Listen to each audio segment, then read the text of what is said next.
পুরো সমাজের মধ্যে একটা উথাল-পাথাল। কে প্রধানমন্ত্রী, কে শিক্ষামন্ত্রী, কে আইজি এ সকল বিষয় পাত্তা দেওয়া, গণনা করা এই জিনিসগুলো এখন এই জনগণের মধ্যে দেখা যাচ্ছে না। যে যার মতো আইন ভাঙছে এবং যে যার মতো করে নেতা বানাচ্ছে। আপনি চিন্তা করুন অনেকগুলো মানুষ আপনি এই যে মাহফুজ যে উপদেষ্টা ছিলেন, বিশ্বাস করেন এই মাহফুজ কোত্থেকে এলো? এই নির্বাচনের আগে তাকে আমরা দেখেছি সবচেয়ে ক্ষমতাধর ব্যক্তি মাহফুজ এবং আসিফ মাহমুদ সজীব ভুঁইয়া। আবার আন্দোলন যখন হলো জুলাই এবং আগস্ট মাসে ২০২৪-এ, তখন আপনি একটু সজীব ভুঁইয়ার দিকে তাকান, নাহিদকে তাকান, এদেরকে দেখা গেছে। কিন্তু মাহফুজকে আপনি কোথায় দেখেছেন? আপনি দেখুন তো যে ২০২৪ সনের জুন জুলাই মাসে আপনি হাদিকে কোথায় দেখেছেন?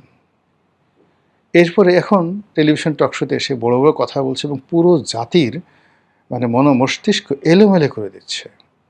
তাদের কথা, আচরণ, তাদের বডি ল্যাঙ্গুয়েজ সব মিলিয়ে মানে আমরা যে একটা বিকৃত জাতি, আমাদের মাথার উপরে যদি এক বস্তা মানে কুকুরের আবর্জনা আমাদের মাথার উপর দিয়ে দেওয়া হয় এবং পিছনে যদি বলা হয় যে এই আবর্জনা নিয়ে সামনে গিয়ে খাবি, আদারওয়াইজ তোকে গুলি করা হবে।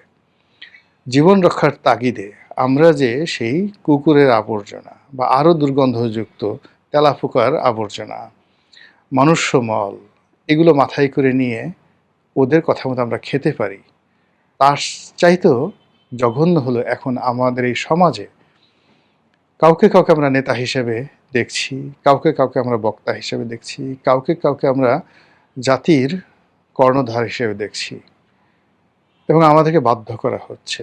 এই যে আমাদের অবদমন, এদেরকে মেনে নেওয়ার চাইতে একটা ঘৃণিত পশু, হারাম পশু, তাদের নেতৃত্ব মেনে নেওয়া, তাদেরকে স্যালুট করা, তাদেরকে লেফট রাইট, তারা আমাদের সামনে লেফট রাইট করবে আর আমরা তাদের পা ধরে বসে থাকবো, এটা অনেক সম্মানের।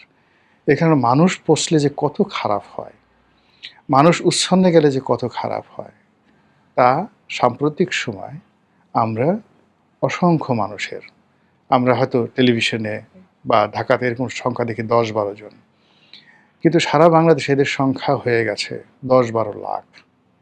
এই ১০-১২ লাখ মানুষ, যাদের কারো কারো বয়স ১৫ বছর, কারো কারো বয়স হয়তো ৯০ বছর, এরা শিক্ষকদের পেটাচ্ছে, এরা শিক্ষকদের মারছে, এরা ওসিকে পেটাচ্ছে, এরা ডিসিকে ধাক্কা দিচ্ছে,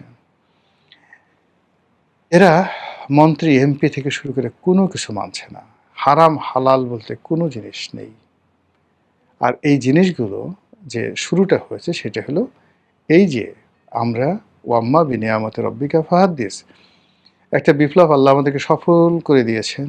আর এই বিপ্লবে রক্ত দেওয়ার জন্য শহীদ আবু সাঈদের মতো মানুষকে আল্লাহ রাব্বুল আলামিন দিয়েছেন, যার সঙ্গে আমাদের কোনো রাজনৈতিক সম্পর্ক নেই। এই শহীদ আবু সাঈদ কোনো নেতা নন, সে বাংলাদেশে এমন কোনো কেউকেটা নন, কিন্তু কোথা থেকে এসে সব নেতাদের নেতা হয়ে তিনি বুক চিতিয়ে দিলেন জাতির জন্য। একে আল্লাহ পাঠিয়েছিলেন।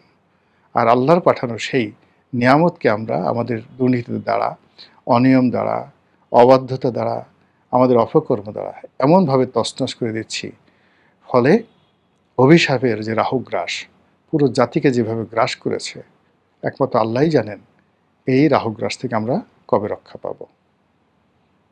আসসালামু আলাইকুম রহমতুল্লাহি ওয়া বারাকাতুহু।